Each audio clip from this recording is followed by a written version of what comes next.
Eccoci, nuova stagione di 40, ancora una volta siamo tornati per raccontare la storia del nostro territorio attraverso le immagini dell'archivio di Antena 3. 40 anni di immagini, 40 anni di persone, 40 anni di eventi, di storie che cercheremo di raccontarvi con i personaggi che le hanno vissute, ma anche con i personaggi di oggi che le guardano magari per la prima volta proprio per commentarle con noi.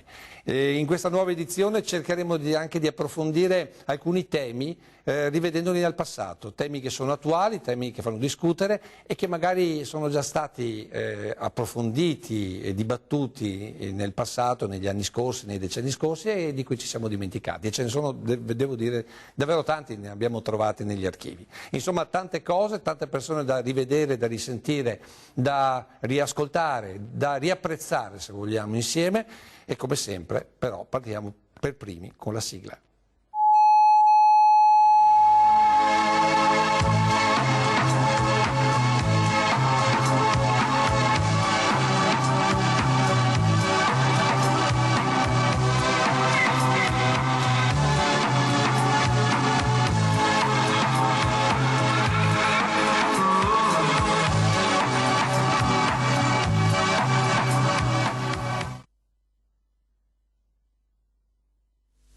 Al 1978 quando in quel palazzone incominciava a trasmettere una televisione, si chiamava Antena 3 e proprio per queste immagini e soprattutto per ripartire con la storia nelle immagini riprese dal campanile, dalla torre campanaria del centro di Treviso, vogliamo presentare il nostro primo ospite. Il nostro primo ospite è uno dei fondatori della televisione, siamo andati a pescarlo a Cuba perché lui adesso vive a Cuba, però è tornato qui un po' perché è sempre un po' legato a Treviso e molto perché siamo andati a cercarcelo proprio.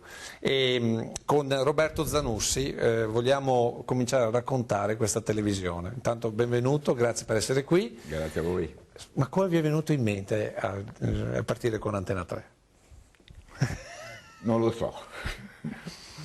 Non saprei proprio giustificare in qualche modo, ma quelli erano tempi in cui passava per la testa un'operazione. C'era volontà di comunicare, perché lei viene come dire, dal primo esempio di televisione via cavo, con Televeneto, giusto? Esatto. Voi avevate già fatto delle sperimentazioni, ma Treviso com'era in quegli anni? Intanto continuiamo a vedere un po' di immagini della città di quegli anni 70.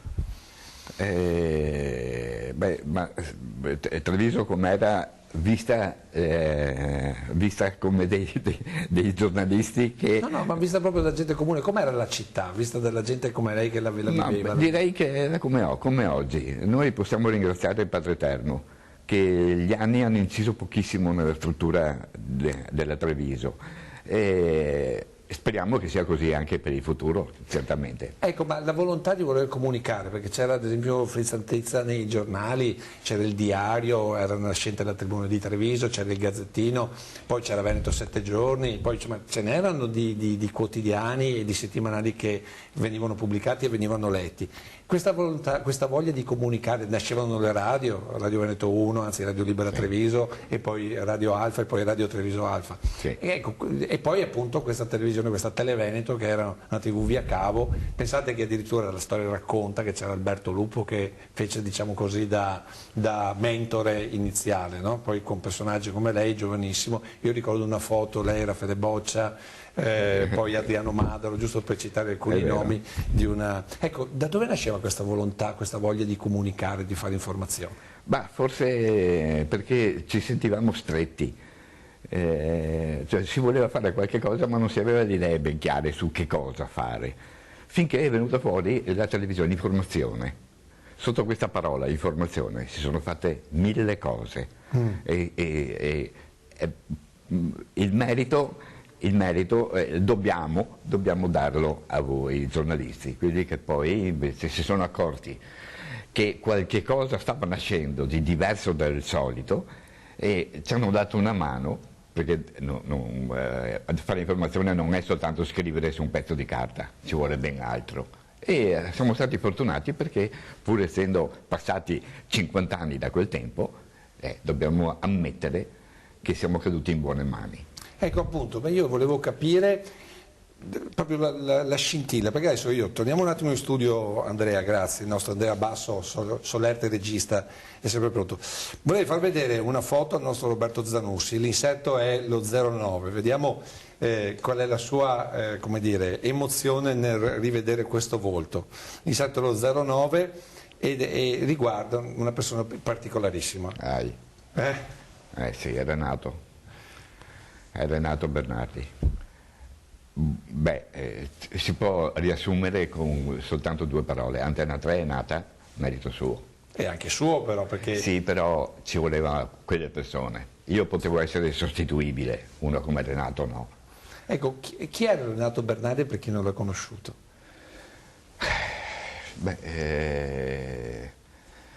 Era uno che veniva da una famiglia e da un'attività di primissimo livello, cioè era al di sopra di tutti noi. Questa è Cecilia, la nipote. Non siamo più in là. Era al di sopra di tutti noi. E quando Renato, io conoscevo Renato perché avevamo fatto le scuole insieme.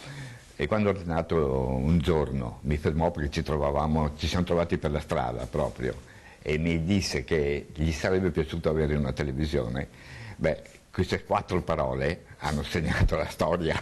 Sì. Cioè è arrivato e ha detto Roberto, mi piacerebbe fare una televisione. Sì. E lei cosa ha risposto? Al momento non mi veniva la parola, però ho detto ok. E da dove avete cominciato? Le telecamere, perché uno dice adesso le telecamere le compri praticamente sì, sul supermercato. Ma a quel tempo le telecamere dove le compravate? La prima telecamera sono andato io a prenderla a Milano. A Milano? Sì. E non mi ricordo neanche che tipo era, per carità di Dio. si passa 50 anni per cui. Sì. Però la taratura del colore era una cosa, perché erano una delle prime a colori, tra l'altro. E poi perché avete scelto il palazzone di via Pisa, cioè con tutti i posti che potevano esserci? Perché è dato dall'altezza, perché noi avevamo la necessità di un ponte ripetitore. Allora, il sistema di ripetizione del segnale è nato in questo modo. Sì, il segnale veniva trasmesso dall'ultimo piano del grattacielo di via Pisa a casa di Renato, o meglio dal giardino di Renato. Dove c'era il famoso traliccio che avevano fatto costruire in Berga. Esattamente. E poi? Lì è nato il primo traliccio, la prima emissione, che naturalmente aveva un'area molto limitata. Quindi poi da lì è cominciato il pensiero, allora adesso cominciamo a farlo in grande. E da lì è cominciato... Eccolo là il palazzone di via Pisa. Esattamente. Ma la prima trasmissione, cosa si ricorda della prima emissione? No. Perché poi lì c'era un appartamento, poi ne avete presi 2, Sì, io sono arrivato che c'era già il secondo appartamento, Sì. Nel primo appartamento? Perché nel primo appartamento c'erano le apparecchiature tecniche, nel secondo appartamento c'erano i giornalisti. Ma all'inizio c'erano solo i tecnici? Sì, c'erano solo i tecnici. Ma quanti eravate all'inizio? In 2. E lì? Come ho cominciato, poi ho chiamato Gino Marin, è venuto Gino Marin, eravamo noi 2. Con i registratori quanto grandi erano? Perché poi la gente pensa che sia tutto quanto piccolissimo, invece lì ogni cosa era di una difficoltà clamorosa, perché poi le telecamere erano cieche, non si vedeva assolutamente nulla. Sì. E poi qual è stato l'impatto della città? Quello volevo capire anche. Ecco, questo è stato importante, ovviamente, ma è stato molto bello.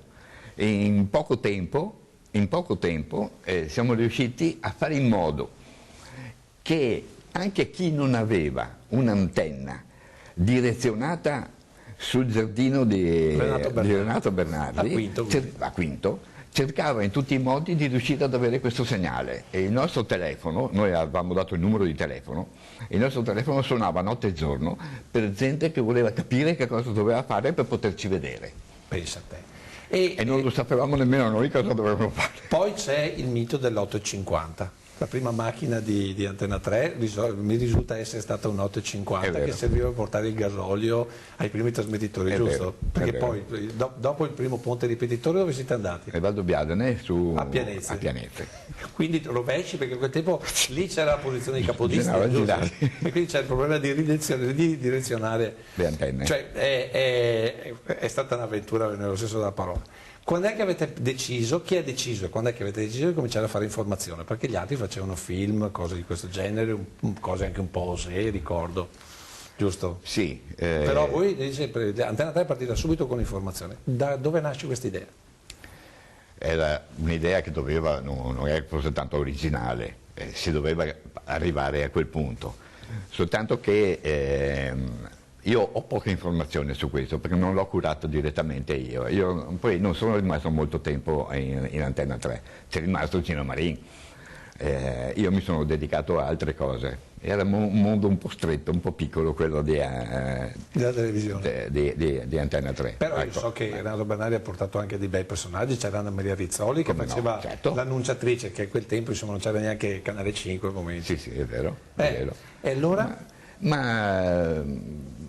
Non è nato da un'idea mia quello dell'informazione. Io ero abbastanza restio con l'informazione perché è pericolosa, o perlomeno la si vedeva come un pericolo. Quindi a farci dei nemici non era il caso in quel momento. Poi non dipendeva più da me comunque. Ho capito, allora proprio perché parliamo di informazione e di politica che poi appunto poteva creare dei politici, io vorrei riproporre, giusto anche per tirare un po' il fiato, l'inserto 07 in cui vi faccio vedere e faccio vedere al nostro fondatore Roberto Zanussi la regia di Via Pisa, vediamo se la ricorda così. L'inserto 07, vediamo il servizio lezioni. Anche per Antena 3 cominciano i 2 giorni più lunghi. Notevole sarà infatti il nostro impegno in occasione delle elezioni politiche di domani e dopodomani. Anzitutto la domenica, che in genere per il nostro telegiornale è giornata di riposo, domani ci vedrà tutti al lavoro, redazione, operatori e staff tecnico. Manderemo infatti l'edizione serale delle ore 19:30 del telegiornale, con i dati riguardanti l'affluenza alle urne fino in quel momento e le immagini della prima giornata elettorale dentro e fuori dei seggi. Ma il nostro impegno maggiore sarà lunedì. A parte la nostra consueta edizione flash meridiana alle ore 12:55, appuntamenti continui vi saranno dopo le 14, orario di chiusura dei seggi. Manderemo in onda delle edizioni straordinarie alle 14:30 e alle 17, con la possibilità di introduzione anche all'interno della normale programmazione per rapidi aggiornamenti. Dalle ore 19:30 andrà poi in onda una non-stop con continui collegamenti dai centri raccolta allestiti presso la prefettura e il comune di Treviso. Avremo poi anche un collegamento diretto tramite il Videotel, il servizio della SIP, con il terminale della Regione Veneto che diffonderà i dati regionali complessivi della consultazione elettorale. Nel corso dei nostri appuntamenti sono previsti anche incontri e commenti a caldo con i protagonisti della consultazione e con altri protagonisti della vita veneta. Un'altra era, eh? Era un'altra era. A rivedere i macchinari così, già rispetto a voi i registratori erano già un po' più piccoli perché i primi erano dei veri banchi, sì. Ricordo. Sì. Sì. Non riesco neanche.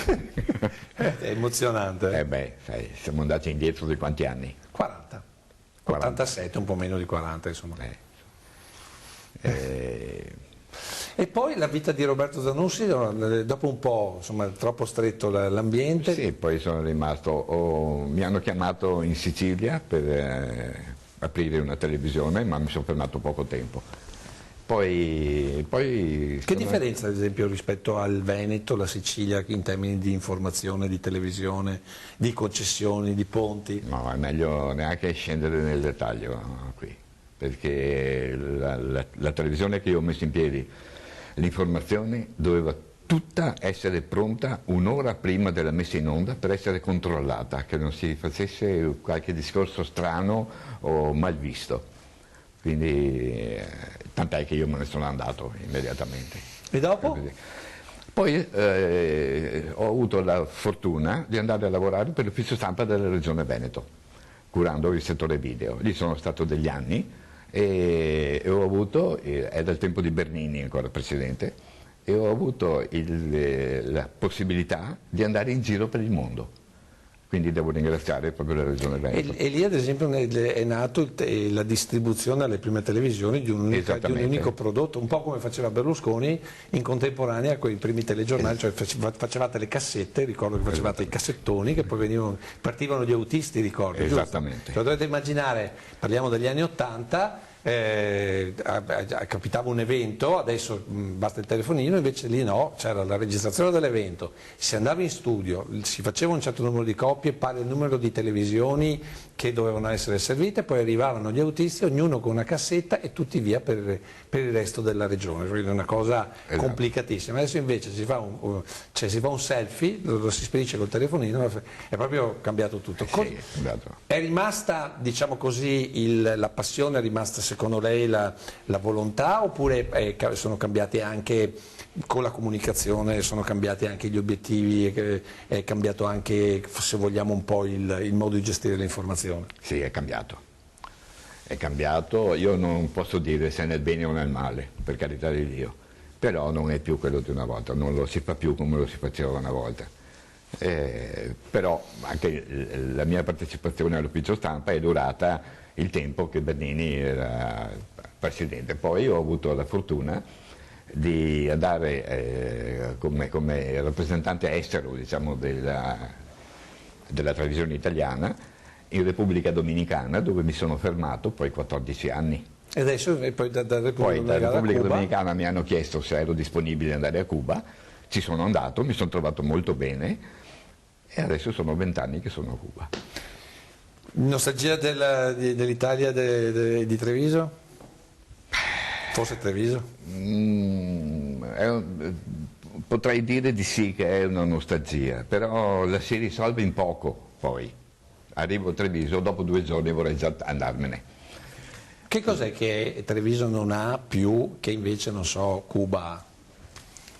Il discorso sarebbe lunghissimo.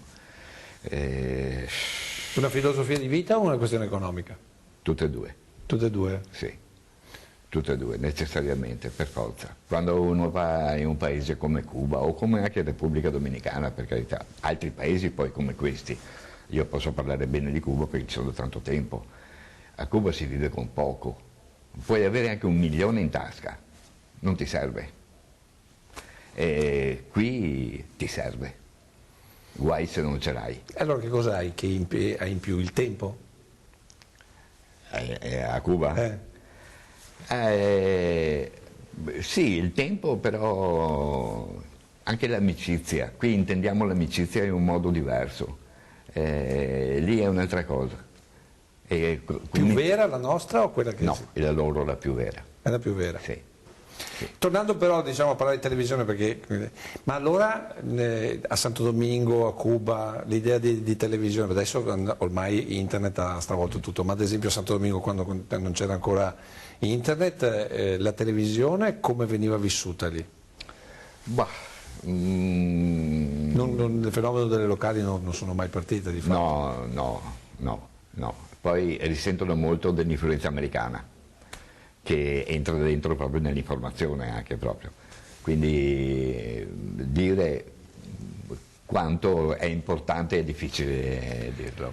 Siccome ci avviciniamo al termine del nostro primo blocco, volevo chiedere al nostro Andrea Basso di far vedere, sempre tornando alle immagini diciamo così, dell'inserto 8, c'è una seconda parte con la Piazza dei Signori, non più ripresa dalla Torre dei 300, ma ripresa diciamo così, proprio dalla piazza, perché c'è una comparazione di immagini che volevo commentare con il nostro Roberto Zanussi. Perché? Perché secondo me invece un po' la piazza è cambiata, perché differentemente dagli anni 80 secondo me il centro di Treviso è un po' meno vissuto. In quegli anni lì c'era gente a tutte le ore, vediamolo insieme, vedete, giovani, io ricordo intorno alle 19:30 quando andavi a prendere l'ultimo giro dell'Ansa non facevi fatica a passare in piazza perché eccolo lì, eccola qua la piazza. Ed qui era ancora all'inizio, poi tu arrivavi veramente la sera, la gente si fermava, chiacchierava, Piazza dei Signori era veramente il cuore, adesso invece è un po' cambiato, d'accordo con me? Sì. Da osservatore esterno. Assolutamente. Che cos'è che ci è venuto a mancare a noi trevigiani? Gli skate? No, forse la volontà di fare più skate e meno... No, la causa non so quale possa essere. È certo che quel tempo si viveva il luogo, la piazza era nostra. Canton dei 4S era nostra, la loggia era nostra, adesso no. E tornando indietro rifarebbe l'esperienza di Antenna? Beh, stiamo parlando di 50 anni fa. Però l'entusiasmo, la voglia di provare, di far nascere una cosa nuova, la riproporrebbe, oppure secondo lei l'esperienza delle locali è stata un'esperienza così? Visto con gli occhi di uno che vede il mondo, insomma, perché poi c'è tutto il mondo che consente. Direi che molto poche televisioni locali hanno raggiunto un livello e quindi non me la sento di dire che lo rifarei, ecco, non lo so, ma non credo. Non credo? No, non credo, proprio perché manca quello che io sto vedendo adesso, cioè la vita della piazza, non c'è più. Non siamo riusciti, insomma, a tenere il rapporto col territorio, insomma. Poi bisogna mettere in considerazione il fatto che adesso col bottoncino del radiocomando passi 50 televisioni, quindi è un'altra cosa. Però raccontare il territorio forse è quella che la differenza, il valore aggiunto, cioè forse ci si salverà solamente raccontando il territorio e, come dire, facendo rivedere il territorio come siamo, cioè, perché così secondo me fai pensare la gente, così rivedendo queste persone che adesso hanno 60, 70 anni, perché questi sono i giovani degli anni, inizio anni 80, facendo rivedere ai ragazzi di oggi come vestivano, come parlavano, come si frequentavano i loro, non dico genitori, ma addirittura più di qualcuno, i loro nonni, magari qualche idea tornerà ad essere, insomma, perché se non c'è comunicazione tra la gente non c'è neanche futuro, secondo me, di comunità. Questo è vero. Va bene, allora io adesso ringrazio Roberto Zanussi che è venuto a trovarci, buon viaggio per il ritorno a Cuba tra breve, mi pare di capire, al sole cubano, e noi adesso ci fermiamo un attimo per la pubblicità e poi riprendiamo da un territorio, da un comune, per vedere 40 anni fa com'era ad esempio il comune di Casale sul Sile.